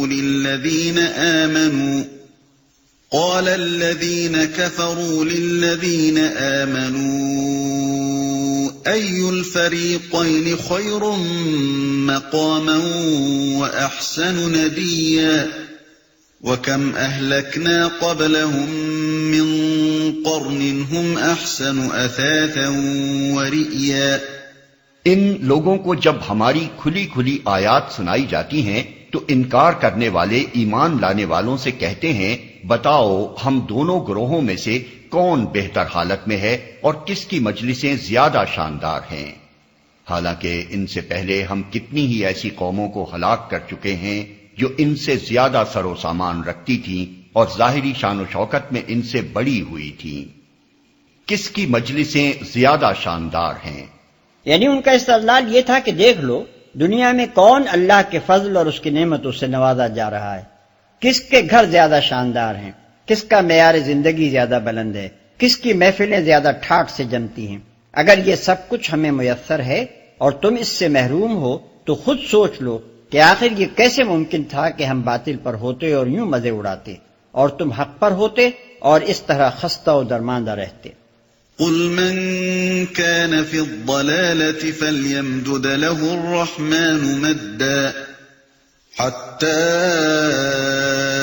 إذا رأوا ما يوعدون إما العذاب وإما الساعة فسيعلمون من هو شر مكانا وأضعف جندا۔ ان سے کہو جو شخص گمراہی میں مبتلا ہوتا ہے اسے رحمان ڈھیل دیا کرتا ہے یہاں تک کہ جب ایسے لوگ وہ چیز دیکھ لیتے ہیں جس کا ان سے وعدہ کیا گیا ہے، خواہ وہ عذاب الہی ہو یا قیامت کی گھڑی، تب انہیں معلوم ہو جاتا ہے کہ کس کا حال خراب ہے اور کس کا جتھا کمزور۔ وَيَزِيدُ اللَّهُ الَّذِينَ اهْتَدَوْا هُدًى وَالْبَاقِيَاتُ الصَّالِحَاتُ خَيْرٌ عِندَ رَبِّكَ ثَوَابًا وَخَيْرٌ مَّرَدًّا۔ اس کے برعکس جو لوگ راہ راست اختیار کرتے ہیں اللہ ان کو راست روی میں ترقی عطا فرماتا ہے اور باقی رہ جانے والی نیکیاں ہی تیرے رب کے نزدیک جزا اور انجام کے اعتبار سے بہتر ہیں۔ ترقی عطا فرماتا ہے، یعنی ہر آزمائش کے موقع پر اللہ تعالیٰ ان کو صحیح فیصلے کرنے اور صحیح راستہ اختیار کرنے کی توفیق بخشتا ہے، ان کو برائیوں اور غلطیوں سے بچاتا ہے اور اس کی ہدایت اور رہنمائی سے وہ برابر راہ راست پر بڑھتے چلے جاتے ہیں۔ أَفَرَأَيْتَ الَّذِي كَفَرَ بِآيَاتِنَا وَقَالَ لَأُوتَيَنَّ مَالًا وَوَلَدًا۔ پھر تو نے دیکھا اس شخص کو جو ہماری آیات کو ماننے سے انکار کرتا ہے اور کہتا ہے کہ میں تو مال اور اولاد سے نوازا ہی جاتا رہوں گا۔ یعنی وہ کہتا ہے کہ تم مجھے خواہ کتنا ہی گمراہ و بدکار کہتے رہو اور عذاب الہی کے ڈراوے دیا کرو، میں تو آج بھی تم سے زیادہ خوشحال ہوں اور آئندہ بھی مجھ پر نعمتوں کی بارش ہوتی رہے گی۔ میری دولت دیکھو، میری وجاہت دیکھو اور ریاست دیکھو، میرے نامور بیٹوں کو دیکھو، میری زندگی میں آخر تمہیں کہاں یہ آثار نظر آتے ہیں کہ میں خدا کا مغضوب ہوں؟ یہ مکے میں کسی ایک شخص کے خیالات نہ تھے، بلکہ کفار مکہ کا ہر شیخ اور سردار اسی خط میں مبتلا تھا۔ اطلع الغیب ام اتخذ عند الرحمن عهدا كلا سنكتب ما يقول ونمد له من العذاب مدا ونرثه ما يقول ويأتينا فردا۔ کیا اسے غیب کا پتہ چل گیا ہے یا اس نے رحمان سے کوئی عہد لے رکھا ہے؟ ہرگز نہیں، جو کچھ یہ بکتا ہے اسے ہم لکھ لیں گے اور اس کے لیے سزا میں اور زیادہ اضافہ کریں گے۔ جس سر و سامان اور لاؤ لشکر کا یہ ذکر کر رہا ہے وہ سب ہمارے پاس رہ جائے گا اور یہ اکیلا ہمارے سامنے حاضر ہوگا، اسے ہم لکھ لیں گے۔ یعنی اس کے جرائم کے ریکارڈ میں اس کا یہ کلمہ غرور بھی شامل کر لیا جائے گا اور اس کا مزہ بھی اسے چکھنا پڑے گا۔ وَاتَّخَذُوا مِن دُونِ اللَّهِ آلِهَةً لِيَكُونُوا لَهُمْ عِزًّا كَلَّا سَيَكْفُرُونَ بِعِبَادَتِهِمْ وَيَكُونُونَ عَلَيْهِمْ ضِدًّا۔ ان لوگوں نے اللہ کو چھوڑ کر اپنے کچھ خدا بنا رکھے ہیں تاکہ وہ ان کے پشتیبان ہوں، کوئی پشتیبان نہ ہوگا، وہ سب ان کی عبادت کا انکار کریں گے اور الٹے ان کے مخالف بن جائیں گے، ان کے پشتیبان ہوں۔ اصل میں لفظ عزن استعمال ہوا ہے، یعنی وہ ان کے لیے سبب عزت ہوں، مگر عزت سے مراد عربی زبان میں کسی شخص کا ایسا طاقتور اور زبردست ہونا ہے کہ اس پر کوئی ہاتھ نہ ڈال سکے، اور ایک شخص کا دوسرے شخص کے لیے سبب عزت بننا یہ معنی رکھتا ہے کہ وہ اس کی حمایت پر ہو جس کی وجہ سے اس کا کوئی مخالف اس کی طرف آنکھ اٹھا کر نہ دیکھ سکے۔ ان کی عبادت کا انکار کریں گے، یعنی وہ کہیں گے کہ نہ ہم نے کبھی ان سے کہا تھا کہ ہماری عبادت کرو، اور نہ ہمیں یہ خبر تھی کہ یہ احمق لوگ ہماری عبادت کر رہے ہیں۔ أَلَمْ تَرَ أَنَّا أَرْسَلْنَا الشَّيَاطِينَ عَلَى الْكَافِرِينَ تَؤُزُّهُمْ أَزًّا فَلَا تَعْجَلْ عَلَيْهِمْ إِنَّمَا نَعُدُّ لَهُمْ عَدًّا۔ کیا تم دیکھتے نہیں ہو کہ ہم نے ان منکرین حق پر شیاطین چھوڑ رکھے ہیں جو انہیں خوب خوب مخالفت حق پر اکسا رہے ہیں؟ اچھا تو اب ان پر نزول عذاب کے لیے بےتاب نہ ہو، ہم ان کے دن گن رہے ہیں۔ مطلب یہ ہے کہ ان کی زیادتیوں پر تم بے صبر نہ ہو، ان کی شامت قریب آ لگی ہے، پیمانہ بھرا چاہتا ہے، اللہ کی دی ہوئی مہلت کے کچھ دن باقی ہیں، انہیں پورا ہو لینے دو۔ يَوْمَ نَحْشُرُ الْمُتَّقِينَ إِلَى الرَّحْمَنِ وَفْدًا وَنَسُوقُ الْمُجْرِمِينَ إِلَى جَهَنَّمَ وِرْدًا۔ وہ دن آنے والا ہے جب متقی لوگوں کو ہم مہمانوں کی طرح رحمان کے حضور پیش کریں گے اور مجرموں کو پیاسے جانوروں کی طرح جہنم کی طرف ہانک لے جائیں گے۔ لا يملكون الشفاعة إلا من اتخذ عند الرحمن عهدا۔ اس وقت لوگ کوئی سفارش لانے پر قادر نہ ہوں گے بجز اس کے جس نے رحمان کے حضور سے پروانہ حاصل کر لیا ہو۔ یعنی سفارش اسی کے حق میں ہوگی جس نے پروانہ حاصل کیا ہو، اور وہی سفارش کر سکے گا جسے پروانہ ملا ہو۔ آیت کے الفاظ ایسے ہیں جو دونوں پہلوؤں پر یکساں روشنی ڈالتے ہیں۔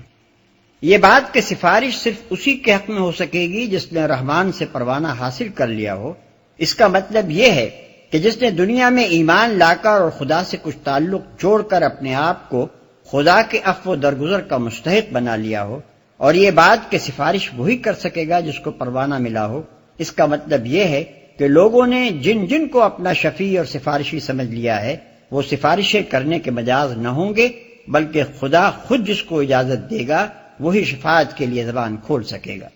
وَقَالُوا اتَّخَذَ الرَّحْمَنُ وَلَدًا۔ وہ کہتے ہیں کہ رحمان نے کسی کو بیٹا بنایا ہے۔ لَقَدْ جِئْتُمْ شَيْئًا إِدًّا تَكَادُ السَّمَاوَاتُ يَتَفَطَّرْنَ مِنْهُ وَتَنشَقُّ الْأَرْضُ وَتَخِرُّ الْجِبَالُ هَدًّا أَن دَعَوْا لِلرَّحْمَنِ وَلَدًا۔ سخت بےہودہ بات ہے جو تم لوگ گھڑ لائے ہو۔ قریب ہے کہ آسمان پھٹ پڑیں، زمین شق ہو جائے اور پہاڑ گر جائیں اس بات پر کہ لوگوں نے رحمان کے لیے اولاد ہونے کا دعویٰ کیا۔ وَمَا يَنبَغِي لِلرَّحْمَنِ أَن يَتَّخِذَ وَلَدًا إِن كُلُّ مَن فِي السَّمَاوَاتِ وَالْأَرْضِ إِلَّا آتِ الرَّحْمَنِ عَبْدًا۔ رحمان کی یہ شان نہیں ہے کہ وہ کسی کو بیٹا بنائے۔ زمین اور آسمانوں کے اندر جو بھی ہیں سب اس کے حضور بندوں کی حیثیت سے پیش ہونے والے ہیں۔ لَقَدْ أَحْصَاهُمْ وَعَدَّهُمْ عَدًّا وَكُلُّهُمْ آتِيهِ يَوْمَ الْقِيَامَةِ فَرْدًا۔ سب پر وہ محیط ہے اور اس نے ان کو شمار کر رکھا ہے، سب قیامت کے روز فردن فردن اس کے سامنے حاضر ہوں گے۔ إِنَّ الَّذِينَ آمَنُوا وَعَمِلُوا الصَّالِحَاتِ سَيَجْعَلُ لَهُمُ الرَّحْمَنُ وُدًّا۔ یقیناً جو لوگ ایمان لے آئے ہیں اور عمل صالح کر رہے ہیں عنقریب رحمان ان کے لیے دلوں میں محبت پیدا کر دے گا۔ یعنی آج مکے کی گلیوں میں وہ ذلیل و رسوا کیے جا رہے ہیں، مگر یہ حالت دیر پا نہیں ہے، قریب ہے وہ وقت جبکہ اپنے اعمال صالحہ اور اخلاق حسنہ کی وجہ سے وہ محبوب خلائق ہو کر رہیں گے، دل ان کی طرف کھنچیں گے، دنیا ان کے آگے پلکیں بچھائے گی، فسق و فجور، رونت اور کبر، جھوٹ اور ریاکاری کے بل پر جو سیادت و قیادت چلتی ہو وہ گردنوں کو چاہے جھکا لے، دلوں کو مسخر نہیں کر سکتی۔ اس کے برعکس جو لوگ صداقت، دیانت، اخلاص اور حسن اخلاق کے ساتھ راہ راست کی طرف دعوت دیں، ان سے اول چاہے دنیا کتنی ہی اوپر آئے، آخر کار وہ دلوں کو موہ لیتے ہیں، اور بدیانت لوگوں کا جھوٹ زیادہ دیر تک ان کا راستہ روکے نہیں رہ سکتا۔ فَإِنَّمَا فيسرناه بلسانك لتبشر به المتقين وتنذر به قوما لدا. پس اے محمد، اس کلام کو ہم نے آسان کر کے تمہاری زبان میں اسی لیے نازل کیا ہے کہ تم پرہیزگاروں کو خوشخبری دے دو اور ہٹ دھرم لوگوں کو ڈرا دو. وَكَمْ أَهْلَكْنَا قَبْلَهُمْ مِنْ قَرْنٍ هَلْ تُحِسُّ مِنْهُمْ مِنْ أَحَدٍ أَوْ تَسْمَعُ لَهُمْ رِكْزًا. ان سے پہلے ہم کتنی ہی قوموں کو ہلاک کر چکے ہیں، پھر آج کہیں تم ان کا نشان پاتے ہو یا ان کی بھنک بھی کہیں سنائی دیتی ہے؟